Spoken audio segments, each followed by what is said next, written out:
Rate ना मुझे कितना ही की हो के फर्क पड़ेगा।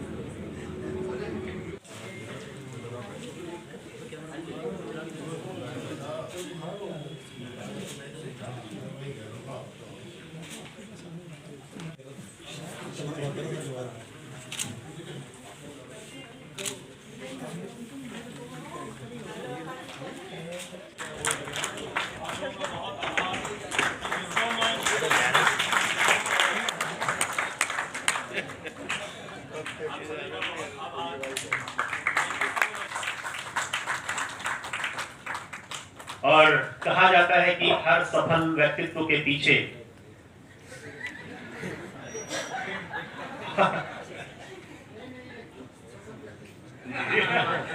और आपने देखा नाटक में उन्होंने भी साथ साथ वो भूमिका निभाई। अब घर में कितना नाटक होता होगा ये आप सोच सकते हैं।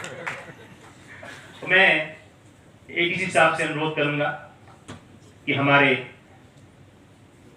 अन्य कलाकार हैं आशीष जी और हारमोनियम पर जो ताल दे रहे थे इकबाल जी वाले जी,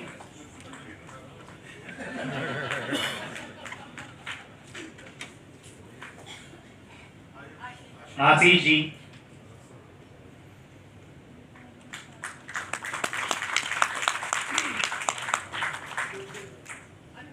अनुराधा जी,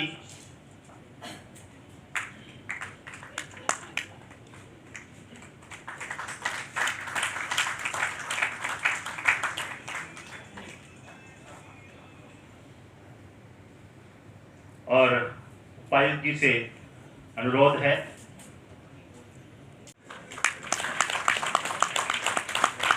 और प्रबंधन समिति के सभी पदाधिकारियों और सदस्यों से मेरा अनुरोध है, हमारे आज की मुख्य अतिथि माननीय उपायुक्त अशोक गर्ग जी का पटका पहना करके सम्मान करेंगे समस्त प्रबंधन समिति।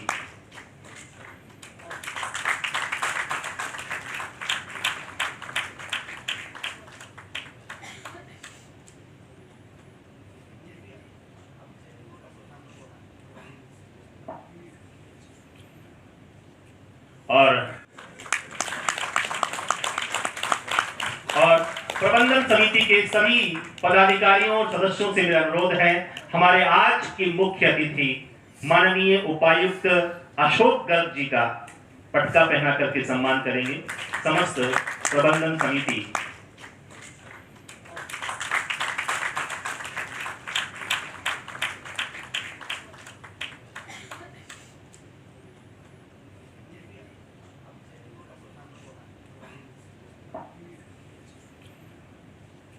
और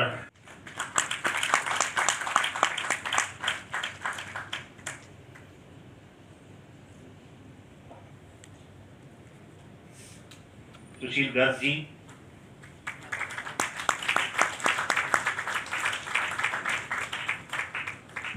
खंडूजा जी का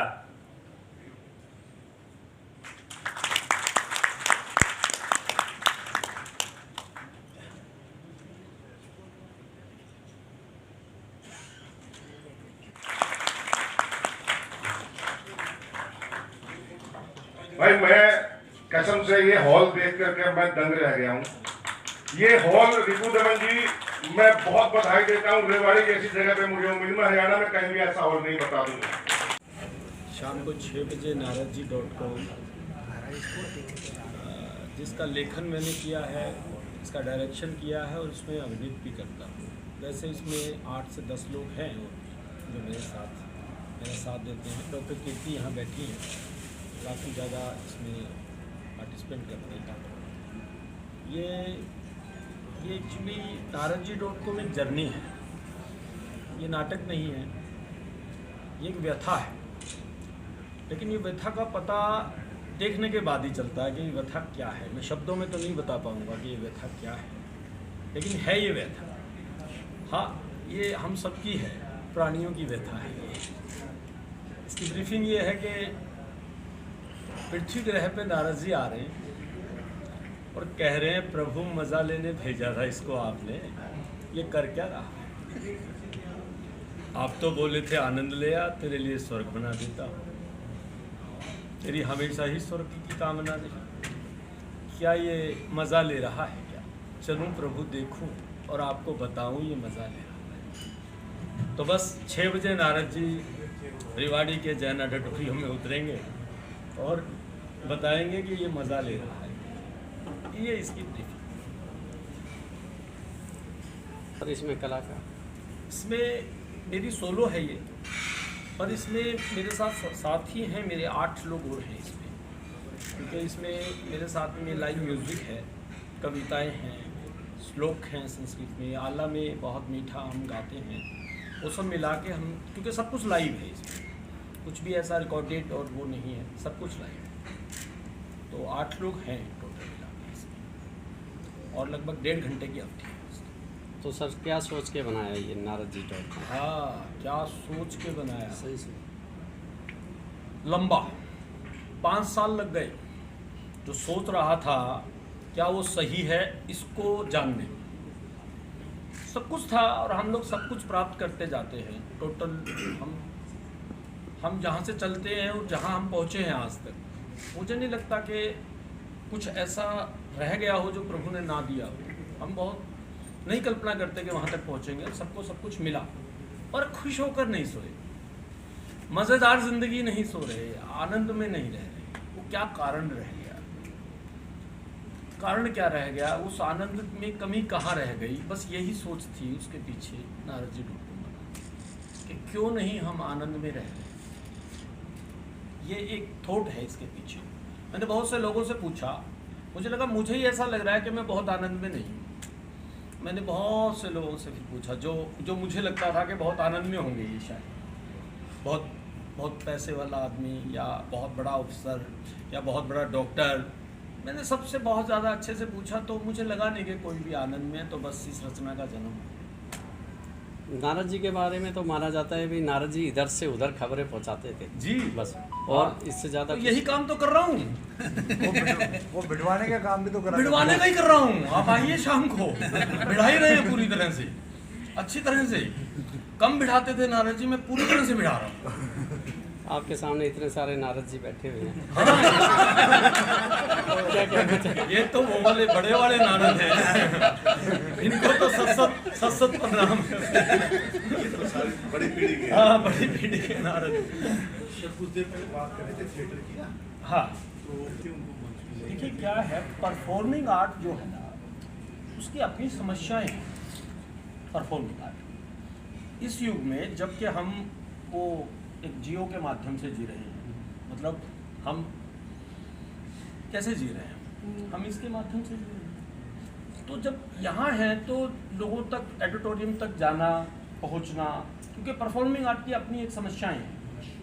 उसके लिए आयोजक चाहिए, उसके लिए व्यवस्था चाहिए, उसके लिए लोग चाहिए, तो एक कठिन है ये।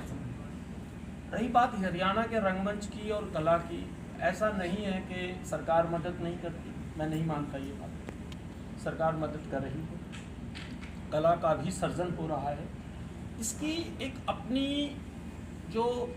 इसकी जो बनावट है ना, मैं पिछले 35 साल से इस व्यवस्था में हूँ। मैं स्टेज देखता रहा हूँ 35 साल से ये समस्या चल रही है, और हर पत्रकार ने 35 साल में यही सवाल किया है कि ये क्यों नहीं है।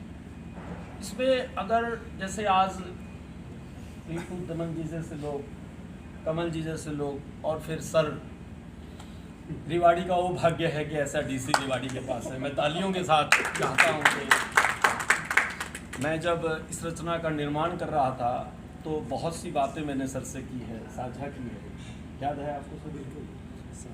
तो इन्होंने आते ही रेवाड़ी मुझे कॉल कर दिया कि कब आ रहे हैं। मैंने कहा सर रेवाड़ी है क्या कोई ऑडिटोरियम आ गया? रेवाड़ी कर देंगे पैदा, ऑडिटोरियम तो आ जा। तो इस समस्या इसकी ये नहीं है, ये समस्या कुछ जटिलता है। देखिए जैसे एक ऑडिटोरियम का निर्माण करना बहुत मुश्किल काम है, वहाँ तक लोगों तक लाना बहुत मुश्किल काम है, नाटक देखना बहुत मुश्किल काम है। इसके कारण थोड़ा सा स्लो ये हो जाता है। हाँ, इसमें एक चीज़ है कि थोड़े से शहर के सही और प्रबुद्ध लोग अगर जुड़े इस चीज़ से, क्योंकि मैंने अक्सर देखा है नाटक को सिर्फ नाटक वाले देख जाते हैं, कलाकार देख जाते हैं ना, फिर बात बनेगी नहीं। इसके लिए ऐसा एक शहर का प्रबुद्ध लोग अगर जुड़े इसके साथ तो ये एक इतनी कमाल की कला है कि परवान चढ़ जाए। आज से लगभग मैं बात करूं 12 साल पहले की, तो मैं हिसार से बिलोंग करता हूं। हिसार में रंगमंच हम लोग एक बाल भवन में करते थे और वहाँ कोई देखने नहीं आता, तो थोड़ा सा एक इंस्टीट्यूट देकर कुछ लोगों को जोड़ा गया। और ये अलग बात है कि थोड़े से बड़े लोगों को बुलाना पड़ा एक बार, थोड़ा सा लोगों को आदत डालने के लिए। कुछ गुलजार साहब को बुलाया या किसी को बुलाया एक, और फिर लोगों को आदत पड़ गई। बाद में किसी ने नहीं पूछा कि कोई सेलिब्रिटी आ रहा है, जिसका नाटक है पहुंच जाते हैं। और आने वाली पंक्ति को बहुत फ़ायदा हो गया उससे कि अब लोग नाटक वालों को हाथों हाथ लेते हैं, कला को हाथ। नाटक मुझे ऐसा लगता है अनूप सर ने जितने जीवन के अनुभव हैं उनको एक गुल्लक में संजो के रख लिया, और आज वो गुल्लक का खुलासा होगा आपके सामने कि किस खूबसूरती के साथ मन में सबके वही भाव आते हैं। जीवन सभी एक तरह का जीते हैं, लेकिन सबसे पहले उस मन के भावों को, उस जीवन को शब्दों में उतारना और उन शब्दों को फिर मंच पर अभिनय के माध्यम से उतारना, ये अपने आप में कलाकार का खूबी होती है। और बखूबी प्रस्तुत करते हैं उन अनुभवों के गुल्लक को मंच पर अपने अभिनय के माध्यम से। तो नारदजी.com मैंने इनको लिखते देखा है, और सच में उसमें जीवन के बहुत छोटे छोटे क्षण हैं जो उन्होंने लेखन के रूप में और फिर उसके बाद अभिनय के रूप में नारदजी.com में संजोए हैं। इसमें मैं कुछ कविताएं कहती हूँ जो अनूप सर ने ही लिखी हैं, और मंच संचालन करूँगी अनूप सर की उसका। कविता की लाइन सुना दीजिए। धर्म में रहते लाइन अच्छा। इसमें इन कविताओं में जीवन का सार है, स्त्री मन का दर्शन है, कहीं ना कहीं खुद के मन की बात है जो अलग अलग कविताओं के माध्यम से आएगी। कविताएं आपको शाम को मंच पर ही सुनाएंगे। Thank you.